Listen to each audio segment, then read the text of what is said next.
ചോദ്യം number 182 Shri M Mukesh, ബഹുമാനപ്പെട്ട നിയമം, വ്യവസായം, കയർ വകുപ്പ് മന്ത്രി. സർ, വ്യവസായ മേഖലയുടെ സുസ്ഥിര വളർച്ചയ്ക്കുള്ള നടപടികളാണ്. വളരെ വിശദമായിട്ടുള്ള മറുപടിയാണ്. ഞാൻ അവസാനത്തെ ഇത് മാത്രമേ വായിക്കുന്നുള്ളൂ. വേൾഡ് കൊച്ചിയിലെ ദാവോസുമായി ബന്ധപ്പെട്ടതിൽ അതിലിപ്പോൾ കേരള സംഘം നിരവധി ഭരണാധികാരികൾ, ബിസിനസ് പ്രമുഖർ എന്നിവരുമായിട്ട് ആശയവിനിമയം നടത്തിയിട്ടുണ്ട്. AB InBev, Greenko, Hitachi, TVS logistic, Jubilant, Bharat Forge, HCL, Welspun, Infosys, സ്വാരി, സുഫാന, സ്പൈസസ് ഉൾപ്പെടെ 70ഓളം കമ്പനി പ്രതിനിധികളുമായി 1-to-1 ചർച്ച നടത്തി. കൊച്ചിയിലെ ഗ്രീൻ ഹൈഡ്രജൻ വാലി പദ്ധതി വേൾഡ് എക്കണോമിക് ഫോറം അംഗീകരിക്കുന്ന ക്ലസ്റ്ററുകളിൽ ഉൾപ്പെടുന്നതുമായി ബന്ധപ്പെട്ട കാര്യം ചർച്ച നടത്തിയ തത്വത്തിൽ അംഗീകരിക്കപ്പെട്ടിട്ടുണ്ട്. ബാക്കി കാര്യങ്ങളെല്ലാം മേശപ്പുറത്ത്. Thank you. Shri M Mukesh. Sir, invest Kerala global summit വിജയകരമായി പൂർത്തീകരിക്കുന്നതിന് സർക്കാർ നടത്തിയ മുന്നൊരുക്കങ്ങൾ എന്തൊക്കെയാണെന്ന് വിശദീകരിക്കാം. മിനിസ്റ്റർ. സർ, നമ്മൾ കേരളത്തിലും ഇന്ത്യയിലും നടന്നിട്ടുള്ള എല്ലാ ഇൻവെസ്റ്റ് സബ്മിറ്റുകളുടെയും അനുഭവങ്ങൾ താരതമ്യം ചെയ്തുകൊണ്ടാണ് 2021 തന്നെ 25-ലാണ് ഇൻവെസ്റ്റ് സമ്മിറ്റ് നടത്തേണ്ടതെന്ന് കണ്ടത്. അതിൻ്റെ ഭാഗമായി നിയമങ്ങൾ, ചട്ടങ്ങൾ ഭേദഗതി വരുത്തി ആവശ്യമായിട്ടുള്ള സംഘടനകളുമായി ആശയവിനിമയം നടത്തി. കേരളത്തിൽ 5000-ലധികം വരുന്ന ഇൻവെസ്റ്ററുമായി നേരിട്ട് ആശയവിനിമയം നടത്തുകയുണ്ടായി. അതിൻ്റെ ഭാഗമായി കൊണ്ട് പുതിയ വ്യവസായ നയം ആവിഷ്കരിച്ചു. ആ വ്യവസായ നയം ആവിഷ്കരിക്കുമ്പോഴും ആശയവിനിമയം നടത്തി. പിന്നീട് 48 പ്രിപ്പറേറ്ററി പ്രോഗ്രാംസ്, റൗണ്ട് ടേബിളുകൾ, കോൺക്ലേവ്, അതുപോലെ സെക്ടർ വൈസ് മീറ്റിംഗ്, കേരളത്തിൽ തന്നെ പ്രവർത്തിക്കുന്ന 1000 കോടിക്ക് മുകളിൽ ടേൺ ഓവറുള്ള സ്ഥാപനങ്ങൾ, 500-നും 1000 കോടിക്കും ഇടയിൽ ടേൺ ഓവർ ഉള്ളത്, 100-നും 500 കോടിക്കും ഇടയിൽ ടേൺ ഓവറുള്ള സ്ഥാപനങ്ങൾ, ഇവയുമായിട്ടുള്ള ആശയവിനിമയം നടത്തി. ഇപ്പോൾ ഈ ഗവൺമെൻറ് വന്നതിന് ശേഷം ഇൻവെസ്റ്റ്മെൻറ്റ് തുടങ്ങിയതും പുതുതായി ഇൻവെസ്റ്റ്മെൻറ്റ് ചെയ്തതുമായിട്ടുള്ള കമ്പനികളുമായിട്ടുള്ള ആശയവിനിമയം, അങ്ങനെ 48 പരിപാടികൾക്ക് ശേഷമാണ് റോഡ് ഷോയും നടത്തി. Chennai, Bengaluru, Mumbai, Delhi, Dubai road show, ദാവോസിലും റോഡ് ഷോ പോലെ തന്നെയാണ് നമ്മൾ കണ്ടത്. ഇതുകൂടാതെ മുഖ്യമന്ത്രി പങ്കെടുത്ത് 36 രാജ്യങ്ങളുടെ നയതന്ത്ര പ്രതിനിധികളുടെ ഒരു ഡിപ്ലോമാറ്റിക് സമ്മിറ്റ് കൂടി ഡൽഹിയിൽ നടത്തുകയുണ്ടായി. ആ പ്രിപ്പറേറ്ററി പ്രോഗ്രാമിൻ്റെ ഭാഗമായി നടത്തിയത് കൊണ്ട് വളരെ റിയലിസ്റ്റിക് ആയിട്ടുള്ള ഒരു ഇൻവെസ്റ്റ്മെൻറ്റ് പ്രപ്പോസലുകൾ വന്നു. വളരെ വിജയകരമായി ഇന്ത്യയിൽ തന്നെ നടന്ന ഏറ്റവും മികച്ച ഇൻവെസ്റ്റ് സമ്മിറ്റ് ആണെന്ന് എല്ലാ സംഘടനകളും സാക്ഷ്യപ്പെടുന്ന രൂപത്തിൽ നമുക്ക് സംഘടിപ്പിക്കാൻ കഴിയും. Second question. Sir, invest Kerala global സബ്മിറ്റിൻ്റെ ഭാഗമായി സർക്കാരിന് ലഭിച്ച എക്സ്പ്രഷൻ ഓഫ് ഇൻട്രസ്റ്റ് യഥാസമയത്ത് യാഥാർത്ഥ്യമാക്കാൻ സർക്കാർ എന്തൊക്കെ നടപടികളാണ് സ്വീകരിക്കാൻ ഉദ്ദേശിക്കുന്നത്? സർ, നമുക്ക് അവിടെ കിട്ടിയത് സമാപന സമ്മേളനത്തിൽ പറയുകയുണ്ടായി. ബഹുമാനായ പ്രതിപക്ഷ ഉപനേതാവും ആ സമാപന സമ്മേളനത്തിലുണ്ടായി, പ്രതിപക്ഷ നേതാവ് ഉദ്ഘാടന സമ്മേളനത്തിലുണ്ടായി. 1,52,000 കോടി രൂപയുടെ പ്രപ്പോസൽ EOEകളാണ് അവിടെ വന്നത്.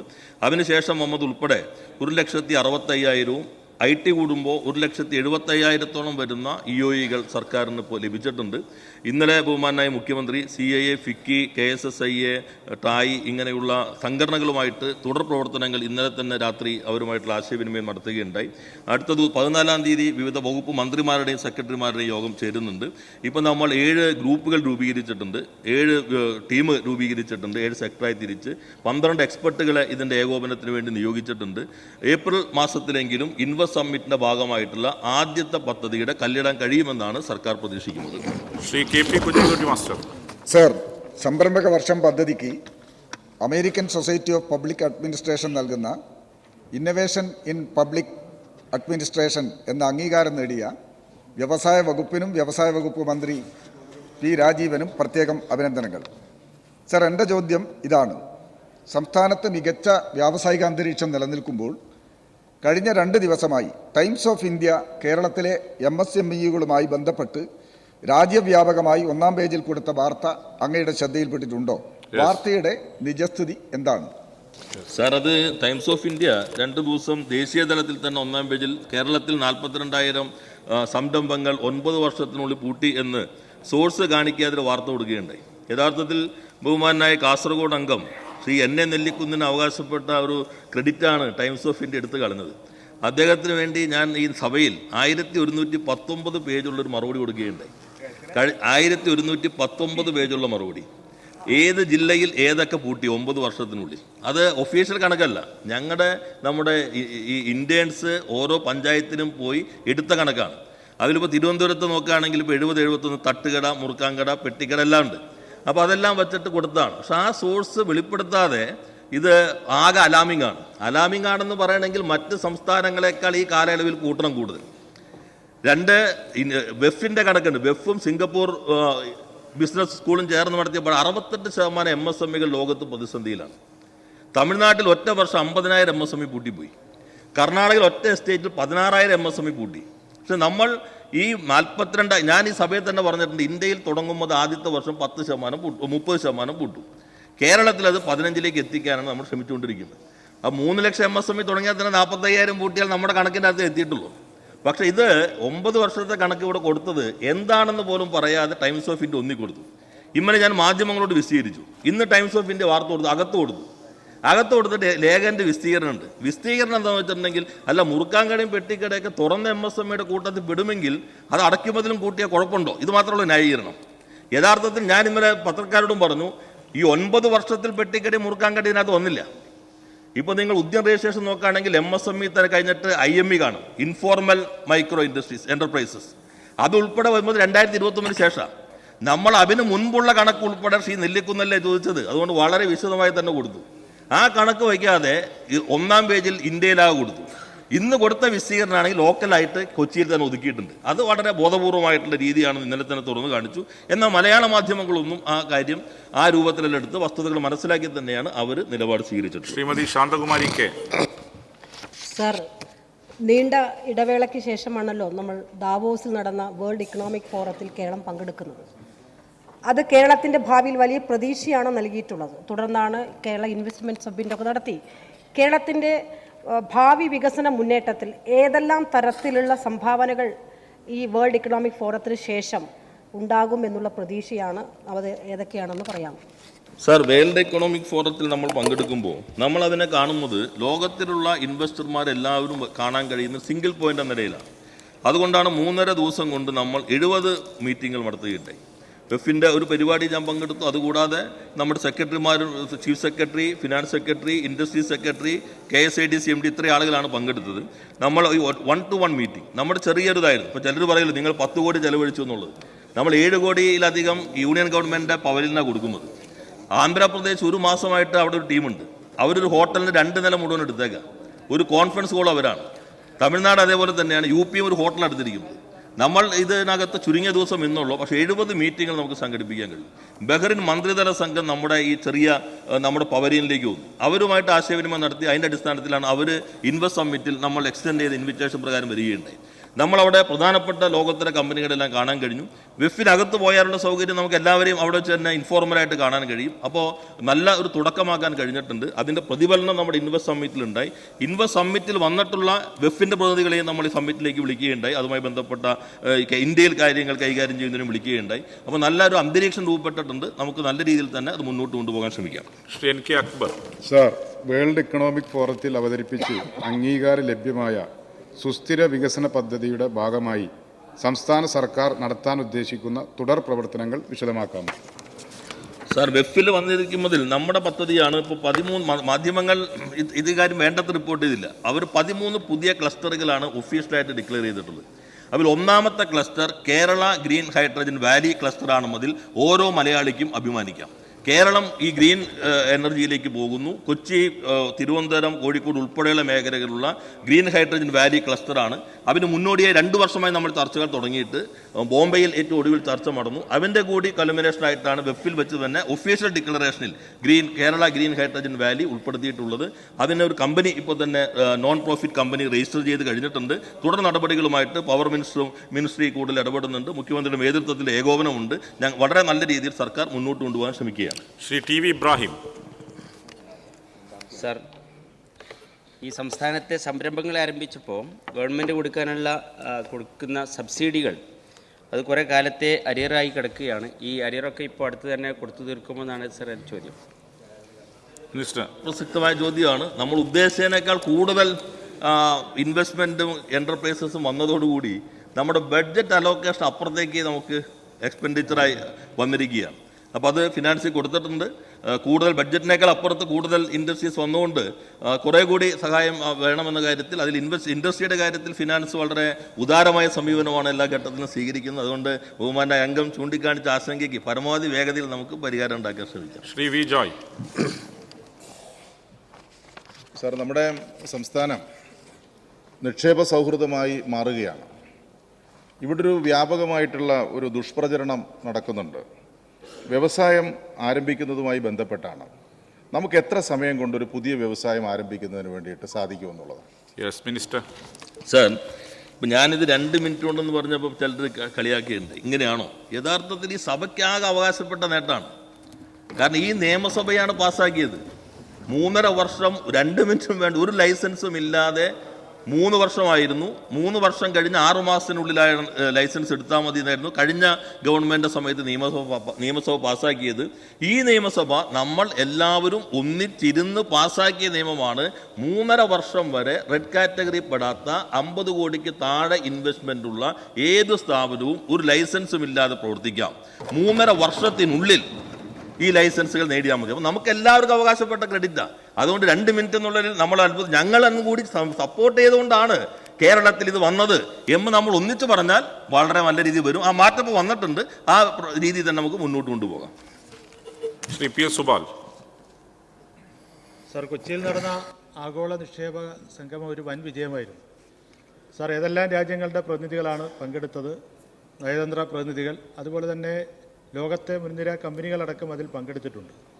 അതിൻ്റെ വിശദാംശങ്ങൾ വ്യക്തമാക്കാമോ? അടുത്ത വർഷം കൂടുതൽ വിപുലമായി എങ്ങനെയാണ് ഗവൺമെൻറ് ഇത് സംഘടിപ്പിക്കാൻ ഉദ്ദേശിക്കുന്നത്? 26 രാജ്യങ്ങളുടെ നയതന്ത്ര പ്രതിനിധികൾ, അംബാസഡർമാർ, കോൺസുലേറ്റ് ജനറൽമാർ ഉൾപ്പെടെ പങ്കെടുത്തിട്ടുണ്ട്. ലോകോത്തര കമ്പനികളുടെ പ്രതിനിധികളും വന്നിട്ടുണ്ട്. ഇന്ത്യയിലെ കമ്പനികൾ വന്നിട്ടുണ്ട്. ഒപ്പം തന്നെ കേരളത്തിൽ കുറേ കാലമായി നല്ല രീതിയിൽ ഇൻവെസ്റ്റ്മെൻറ്റ് നടത്തുന്ന കമ്പനികളുടെ പ്രതിനിധികളും വന്നു കഴിഞ്ഞിട്ടുണ്ട്. നമ്മൾ ഇപ്പോൾ ഇന്ത്യയിൽ അടുത്തിടെ നടന്ന ഏറ്റവും ബെസ്റ്റ് സബ്മിറ്റായി മാറാൻ നമുക്ക് കഴിഞ്ഞത് ഉള്ളടക്കം കൊണ്ടും തയ്യാറെടുപ്പും കൊണ്ടാണ്.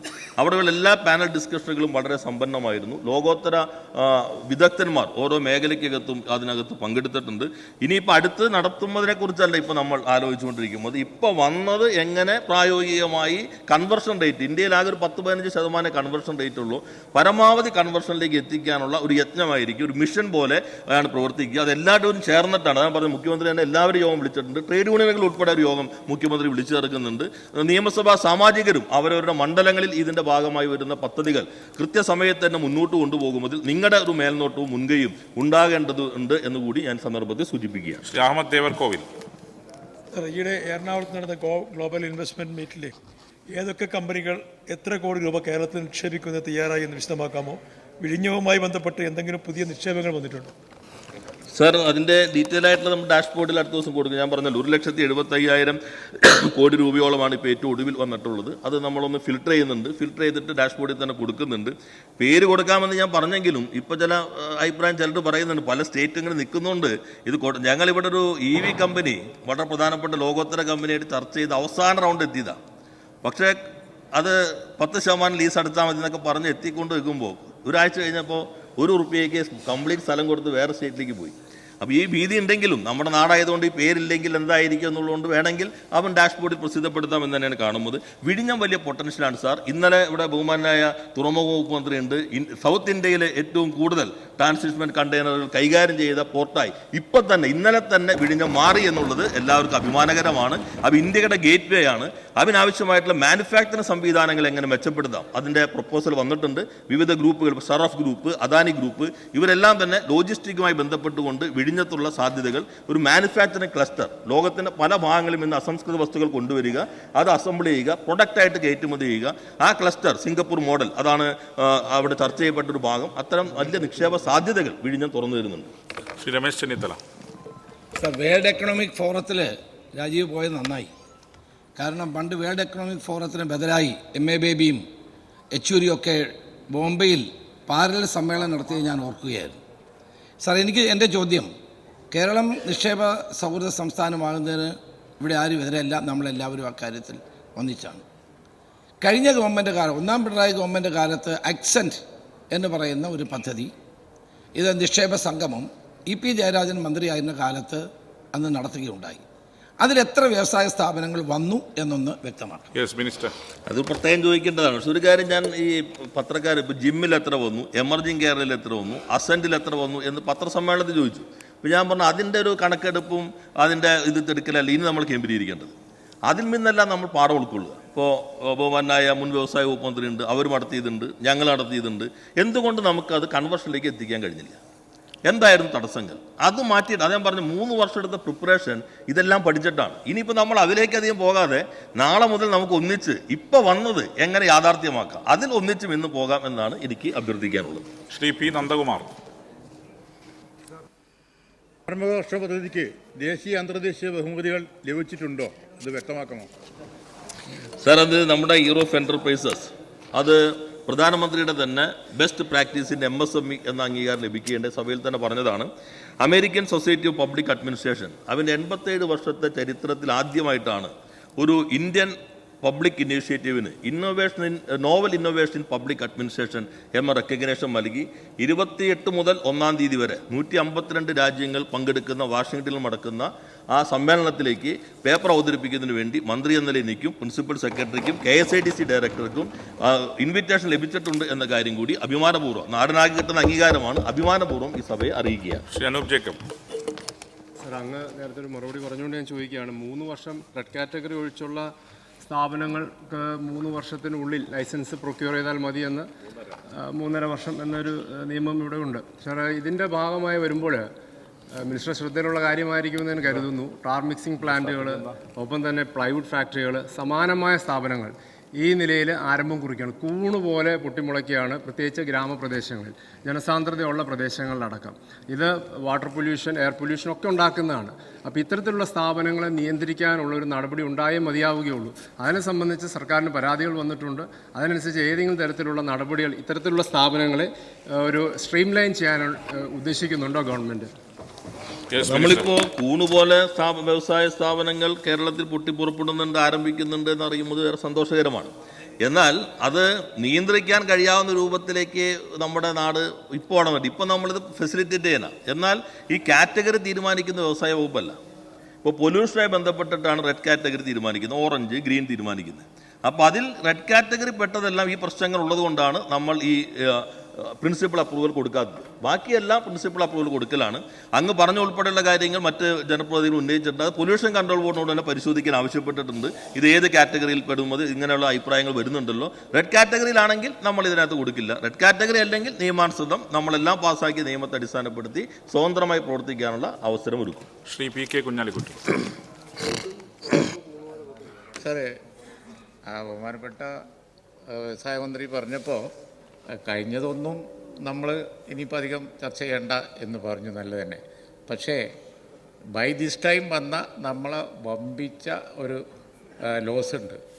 അത് വിലയിരുത്തിയിട്ട് ഇപ്പോൾ ഇടതുപക്ഷത്തിന് വന്ന ഒരു പോളിസി ചേഞ്ച് ഇപ്പോഴാണ് വന്നത്. എമർജിങ് കേരളയിൽ വന്നപ്പോൾ ഈ പബ്ലിക് സെക്ടർ അന്ന് റീസ്ട്രക്ചർ ചെയ്തിരുന്നുവെങ്കിൽ ഇന്ന് സാമ്പത്തിക സ്ഥിതിക്ക് വലിയ ശോഷണം വരില്ലായിരുന്നു. സർ, എഡ്യൂക്കേഷന് വലിയ ചിലവാണ് ധനകാര്യമന്ത്രി ഇന്ന് രാവിലെ അവിടെ പറഞ്ഞു. ഞങ്ങൾ അന്ന് പറഞ്ഞതാണ് എഡ്യൂക്കേഷൻ ഇത്രയധികം ചിലവഴിക്കേണ്ട കാര്യമില്ല, പ്രൈവറ്റ് സെക്ടർ നോക്കിക്കോളും. ഇപ്പോൾ ഇന്നലെ വന്നത് യൂണിവേഴ്സിറ്റി ബില്ലാണ്. ഇതൊക്കെ കുറച്ച് നേരത്തെ തോന്നിയിരുന്നെങ്കിൽ കേരളം എവിടെ എത്തുമായിരുന്നു എന്നുള്ളത് അങ്ങ് എപ്പോഴെങ്കിലും ഒന്ന് ആലോചിച്ചിട്ടുണ്ടോ? വൈകി ഉദിച്ച വിവേകം, ബുദ്ധി, അതുകൊണ്ട് സംസ്ഥാനം വലിയ കടക്കണിയിലായി. ഇപ്പോഴാണ് നമ്മൾ എല്ലാം ആലോചിക്കുന്നത് എന്നുള്ള ഒരു ചിന്ത അത് വേണ്ടേ? ഇനിയെങ്കിലും അബദ്ധം പറ്റാതിരിക്കാൻ. ഈ ചരിത്രം പറയാതിരിക്കുന്നത് നമ്മളിപ്പോൾ എല്ലാവരും കൂടി ഉണ്ടാക്കിയിട്ടുള്ള ഒരു ഐക്യത്തിൻ്റെ അന്തരീക്ഷത്തെ ദുർബലപ്പെടുത്താവുന്ന ചരിത്ര വസ്തുക്കൾ തികഞ്ഞു വരേണ്ടതില്ല എന്നുള്ളതുകൊണ്ടാണ്. അങ്ങ് അവിടെയും പറയുകയുണ്ടായി, നിങ്ങളാരും പങ്കെടുത്തിരുന്നില്ല, ഞങ്ങൾ പങ്കെടുക്കുന്നു. വാ സഖാവേ ജിം ഉദ്ഘാടന ചടങ്ങിലേക്ക് പ്രതിപക്ഷ നേതാവ് VS അച്യുതാനന്ദനെ കുഞ്ഞാലിക്കുട്ടി ക്ഷണിക്കുന്നു. അങ്ങ് ക്ഷണിച്ചതാണ്. അങ്ങ് അവിടെയും പറഞ്ഞു നിങ്ങൾ പങ്കെടുത്തില്ലെങ്കിൽ ഞങ്ങൾ പങ്കെടുത്തു. ഞാൻ പക്ഷെ ഒന്നും അവിടെ പറഞ്ഞില്ല. കാരണം വെച്ചപ്പോൾ നമ്മൾ എല്ലാവരും ഒന്നിച്ചേക്കല്ലേ. അതോടൊപ്പം തന്നെ അന്നത്തെ ചില യുവ MLA-മാരുടെ പ്രതികരണങ്ങളെല്ലാം നമ്മുടെ കയ്യിലുണ്ട്. റവന്യൂ മന്ത്രി അങ്ങേക്ക് തന്നെ അറിയാലോ, അന്ന് വന്നപ്പോൾ എന്തൊക്കെയാണ് നിങ്ങളുടെ ഇടയിൽ ഐക്യമുണ്ടായിരുന്നില്ല. അങ്ങേക്ക് ഓർമ്മയുണ്ടല്ലോ, അന്നത്തെ റവന്യൂ മന്ത്രി തലേ ദിവസം എന്താ പറഞ്ഞെന്നുള്ളത് അങ്ങേക്ക് അറിയാലോ. 5 MLA-മാർ, യുവ MLA-മാർ ഈ സഭയിൽ തന്നെ ഉള്ള ആൾ, ഞാൻ പേരൊന്നും പറയുന്നില്ല, അവരെന്താ പറഞ്ഞിരുന്നതെന്നുള്ളത് ആ ബ്ലോഗിൽ എഴുതിയത് അറിയാലോ. അപ്പോൾ ഞാനിത് പറയാതിരിക്കുമ്പോൾ ഇപ്പം നമ്മളിത് പറയേണ്ട കാര്യമില്ല. അന്ന് നിങ്ങൾക്കിടയിലും തർക്കം ഉണ്ടായി. VS-ന്റെ പ്രസംഗവും വളരെ കൃത്യമായിട്ടുണ്ട്. ഞാനതിപ്പോൾ ഇവിടെ വായിക്കുന്നില്ല, ഇതിൽ തന്നെ അദ്ദേഹം പറയുന്നുണ്ട്, I want to set aside all apprehension regarding the position of the opposition and make it clear in no uncertain terms that the Left Democratic Front, led by the CPIM, is fully committed to promoting all genuine proposals of investment. I am happy to let you know that there is consensus among political parties of the state, and the state of Kerala needs more investment for stepping up the tempo of development, even to sustaining the past gains of our celebrated Kerala model of development. I am glad, therefore, to assure you that there would be continuity of state policy in Kerala in promoting genuine investment proposals. ഇത് VS-ന്റെ പ്രസംഗമാണ്, അന്നത്തെ പ്രസംഗമാണ്. പക്ഷേ നമുക്ക് അന്നത്തെ പല സാഹചര്യ പ്രസംഗം കഴിഞ്ഞു, നിങ്ങൾക്കിടയിൽ തർക്കമുണ്ടായി, പല പ്രശ്നങ്ങളുണ്ടായി. അന്നത്തെ മുഖ്യമന്ത്രി തന്നെ പറഞ്ഞു ഇതൊരു ഇൻവെസ്റ്റ് സമ്മിറ്റായി കാണണ്ട, ഒരു പ്രചാരണ സന്ദർഭമായി കണ്ടാൽ മതി എന്ന് പറഞ്ഞു. നമ്മളിപ്പോൾ ആ ചരിത്രത്തിലേക്ക് അധികം പോകാതിരിക്കുന്നത് നമുക്ക് ഒരു വസ്തുത സമ്മതിച്ചാൽ മതി. അല്ല, നമ്മൾ എല്ലാ കാലത്തും എല്ലാവരും ഇന്നലകളും ഇന്ന സ്ഥലത്ത് തന്നെ നിൽക്കില്ലല്ലോ. മാറി വരുന്ന സാഹചര്യങ്ങൾക്കനുസരിച്ച് നിലപാട് സ്വീകരിക്കും. ഞാൻ പറഞ്ഞു വന്ന കാര്യം, അന്നത്തെ കാലഘട്ടത്തിലും പ്രതിപക്ഷം വളരെ കൃത്യമായി പ്രതിപക്ഷ നേതാവ് അങ്ങ് സംഘടിപ്പിച്ച വേദിയിൽ വന്നു തന്നെ പ്രതിപക്ഷത്തിന്റെ എല്ലാതും നൽകിയിരുന്നു. ഇനി വഴി അടച്ചും തുറന്നും VS അമ്മത്തേത്. ഇനി സാർ, ഞാനിതൊരു ചരിത്രതായി അങ്ങ് അദ്ദേഹം ചോദിച്ചുകൊണ്ട് ഞാൻ അത് പറയാൻ ഉദ്ദേശിച്ചതല്ല. ഇനി അന്നത്തെ MLA-മാരുടേത് 4 പേരുടെ, റവന്യൂ മന്ത്രിയുടെ, പിന്നെ അന്നത്തെ ക്യാബിനറ്റിനകത്ത് ഇത് ക്യാബിനറ്റ് ഉൾപ്പെടെ ചർച്ച ചെയ്തത്. ഞാൻ പറയുന്നത് വ്യവസായ വകുപ്പിൻ്റെ അംഗീകാരം എന്ന് പറഞ്ഞാൽ ഞാൻ ഈ സഭയിൽ കൃത്യമായിട്ട് പറയുന്നു, ഞങ്ങളുടെ വകുപ്പിൻ്റെ മാത്രം നേട്ടമല്ല. ഇപ്പം ഞാൻ ജനിക്കുന്നതിന് മുമ്പുള്ള കാര്യം റവന്യൂ കൂടി ചേർന്നിട്ടാണ്, അല്ലെങ്കിൽ ഇൻഡസ്ട്രി, ഫിനാൻസ്, കൃഷി വകുപ്പ്, എല്ലാ വകുപ്പും ചേർന്നിട്ടുള്ള പ്രവർത്തനം കൊണ്ട് കഴിയുള്ളൂ. അതുകൊണ്ട് അതിന് എല്ലാവരും ചേർന്ന് പോവുക. ചരിത്രത്തിലേക്ക് നമ്മളിനി പോകാതെ പുതിയ വിവാദങ്ങൾക്ക് വഴി തുറക്കാതെ ഇപ്പോൾ വന്നിട്ടുള്ളത് യാഥാർത്ഥ്യമാക്കാൻ പ്രതിപക്ഷ നേതാവും ഉപപ്രതിപക്ഷ നേതാവും അവിടെ വന്ന് ആ പിന്തുണ നൽകിയതിന് ഈ സഭയിൽ ഞാൻ പ്രത്യേകം നന്ദി രേഖപ്പെടുത്തുന്നു. ബഹുമാനപ്പെട്ട പ്രതിപക്ഷ നേതാവ്. സാറേ, ഈ UDF ഗവൺമെൻറ്റിൻ്റെ കാലത്ത് ഈ ഇൻവെസ്റ്റ്മെൻറ്റ് മീറ്റ് നടത്തിയപ്പോൾ, ജിമ്മ് നടത്തിയപ്പോൾ ചില വിമർശനങ്ങൾ ഉണ്ടായി എന്ന് പറഞ്ഞു. ആ വിമർശനങ്ങൾ പറഞ്ഞത് ഈ വരുന്ന പ്രപ്പോസൽസ് ഒരു ടെക്നിക്കൽ കമ്മിറ്റിയെ വെച്ച് അത് പരിശോധിക്കണം എന്നുള്ള നിർദ്ദേശം പാർട്ടിക്കകത്ത് നിന്ന് ഞാനടക്കമുള്ള അന്നത്തെ ചെറുപ്പക്കാരായിട്ടുള്ള അന്നത്തെ MLA-മാർ ഞങ്ങൾ ആ നിർദ്ദേശം വെച്ചു. അന്നത്തെ മുഖ്യമന്ത്രി ശ്രീ ഉമ്മൻചാണ്ടി ചെയ്തത് ചീഫ് സെക്രട്ടറിയെ, വ്യവസായ വകുപ്പ് മന്ത്രിയോടുകൂടി ആലോചിച്ച് ചീഫ് സെക്രട്ടറിയെ ചുമതലപ്പെടുത്തി വരുന്ന പ്രപ്പോസൽസ് പരിശോധിക്കാൻ തീരുമാനിച്ചു. ആ പരിശോധനയുടെ ഭാഗമായിട്ട് 24 പ്രപ്പോസൽസ് വേണ്ട എന്ന് ചീഫ് സെക്രട്ടറി റിപ്പോർട്ട് കൊടുത്തു. അത് ഞങ്ങളൊക്കെ ആരോഗ്യകരമായ വിമർശനങ്ങൾ പാർട്ടിക്കകത്ത് നടത്തുന്ന ആളുകളാണ്, ഗവൺമെൻറ്റിൻ്റെ അകത്ത് നടത്തുന്ന ആളുകളാണ്. ആ വിമർശനം പൂർണ്ണമായി സ്വീകരിച്ചുകൊണ്ടാണ് അന്നത്തെ മുഖ്യമന്ത്രിയും അന്നത്തെ വ്യവസായ മന്ത്രിയും ആ നടപടി സ്വീകരിച്ച് ചെയ്തത്. ഇപ്പോൾ ആ സ്ക്രീനിങ് ഉണ്ടായിരുന്നില്ല. ഇപ്പോൾ പറഞ്ഞത് 500 കോടി രൂപയിൽ കൂടുതൽ ഇൻവെസ്റ്റ് ചെയ്യുന്നവരുടെ കൂടെ ഫോട്ടോ എടുക്കുമെന്ന് പറഞ്ഞു. അപ്പോൾ എഴുതി കൊടുത്തു ആളുകൾ 500 ഫോട്ടോ എടുക്കാൻ വേണ്ടി. ചിലർ 500 എല്ലാം ഫേക്കാണെന്നല്ല ഞാൻ പറയുന്നത്, എഴുതി കൊടുത്തു. അതുപോലുള്ള സംഭവങ്ങൾ നടക്കാതിരിക്കാൻ വേണ്ടിയിട്ട് സ്ക്രീനിങ് ഉണ്ടാകണം എന്നാണ് അന്നത്തെ കാര്യം ആവശ്യപ്പെട്ടതെന്ന് അങ്ങേക്ക് അറിയാലോ. അതിലൊരു ചെറിയ പ്രശ്നമുള്ളത്, അങ്ങ് പറഞ്ഞ ഒരു ഭാഗം വളരെ കറക്റ്റാണ്. പാർട്ടിക്കകത്തും ഗവൺമെൻറ്റിനകത്തും ഇത്തരം കാര്യങ്ങൾ ചർച്ച ചെയ്യണമായിരുന്നു. പക്ഷെ അങ്ങ് ചെയ്തത്, അങ്ങ് ഗ്രീൻ തോട്ട്സ് കേരള എന്നൊരു ബ്ലോഗ് ഉണ്ടായിരുന്നു. ആ ബ്ലോഗിലാണ് VD Satheesan, TN Prathapan, MV ശ്രേയംസ്കുമാർ, VT Balram, KM Shaji, കൈബീഡൻ ഇവരെഴുതിയത്. അങ്ങനെ എഴുതാൻ പാടില്ല എന്ന് എൻ്റെ അഭിപ്രായം. കാരണം പാർട്ടിക്കകത്തല്ല, പുറത്തുനിന്ന് ഇൻവെസ്റ്റേഴ്സ് വരാൻ നിൽക്കുമ്പോൾ ഭരണകക്ഷിക്കകത്ത് തന്നെ തർക്കമുണ്ട് എന്ന് പ്രതീതി സൃഷ്ടിക്കപ്പെട്ടാൽ ഇൻവെസ്റ്റർമാർക്ക് താല്പര്യം, നിങ്ങൾ അകത്ത് ചർച്ച ചെയ്ത് ഞാൻ പോസിറ്റീവാണ്. അങ്ങ് എടുത്ത നിലപാട് പാർട്ടിക്കകത്തും ഗവൺമെൻറ്റിനകത്താണെങ്കിൽ ആ നിലപാട് സ്വാഗതാർഹമാണ്. പക്ഷെ പബ്ലിക് ഡൊമൈനിലേക്ക് കൊടുക്കുമ്പോൾ കേരളത്തിലേക്ക് വരാനിരിക്കുന്ന ഇൻവെസ്റ്റർമാർ ചിലപ്പോൾ ടിക്കറ്റ് ക്യാൻസൽ ചെയ്യും. അപ്പോൾ അതുകൊണ്ടാണ് ഞാൻ തുടക്കത്തിൽ പറഞ്ഞത് ഈ കാലഘട്ടത്തിൽ വിവാദം പാടില്ല എന്നുള്ളത്. അദ്ദേഹം പറഞ്ഞൊരു ഭാഗം, നമ്മൾ ഈ ഇൻവെസ്റ്റ്മെന്റിന്റെ ബഹുമാനായ പ്രതിപക്ഷ ഉപനേതാവ് സമാപന ചടങ്ങിലുണ്ട്, ഞാൻ പറഞ്ഞിരുന്നു ഈ 48 നമ്മുടെ പ്രിപ്പറേറ്ററി മീറ്റിംഗിൽ വന്നിട്ടുള്ള ഇൻവെസ്റ്റ്മെന്റ് പ്രപ്പോസലുകളാണ് നല്ലൊരു ഭാഗവും. ബാക്കിയോട് വന്നത് നമ്മൾ ഒരു സംവിധാനം വഴി പരിശോധിക്കുന്നുണ്ട്. ഇതുകൂടാതെ ചീഫ് സെക്രട്ടറി ലെവലിലുള്ള കമ്മിറ്റിയെ ഇത് തുടങ്ങുന്നതിന് മുമ്പ് തന്നെ മന്ത്രിസഭ വിശദമായി പദ്ധതി പൂർണ്ണമായും ചർച്ച ചെയ്ത് ഒരു കമ്മിറ്റിയെ നിയോഗിച്ചു കഴിഞ്ഞിട്ടുണ്ട്. അത് നിങ്ങളുടെ എല്ലാം അതിന് അനുഭവം നോക്കിയിട്ടാണ്. ഞാൻ പറഞ്ഞ പോലെ നേരത്തെ അങ്ങൊക്കെ പറഞ്ഞ ഈ കാര്യങ്ങളുടെ അനുഭവം എല്ലാം നോക്കിയിട്ട് തുടങ്ങുന്നതിന് മുമ്പ് തന്നെ മന്ത്രിസഭ ചർച്ച ചെയ്തു. അന്നത്തെ മന്ത്രി ഇപ്പോൾ ഞങ്ങളുടെ കൂടെയുള്ള മന്ത്രിയുടെ ഇതുണ്ടായിരുന്നു. ആ മന്ത്രി എന്നാ പറഞ്ഞിട്ടുണ്ട്, ക്യാബിനറ്റ് അറിഞ്ഞിട്ടില്ലോ എന്ന് പറഞ്ഞിട്ട് ശ്രീ അടൂർ പ്രകാശ് പറഞ്ഞിട്ടുണ്ട്. പക്ഷേ ഇതല്ല ക്യാബിനറ്റ് ചർച്ച, ഇത് അനുഭവത്തിന്റെ അടിസ്ഥാനത്തിലാണ്. നമ്മളിപ്പോൾ അത് ചെയ്യുന്നതിരിക്കുമ്പോഴും അതിനു മുന്ന് ഞങ്ങൾ പാഠം ഉൾക്കൊണ്ടു, അതിനാവശ്യമായ തയ്യാറെടുപ്പുകൾ നടത്തി. ഇപ്പോൾ നമ്മളും നിങ്ങളും ഒന്നിച്ചു പോകുന്നു, നല്ല അന്തരീക്ഷമുണ്ട്. ഇതങ്ങ് മുന്നോട്ട് കൊണ്ടുപോയാൽ ഭാവി തലമുറയോട് നമുക്ക് നീതി കൊടുത്താൽ കഴിയും.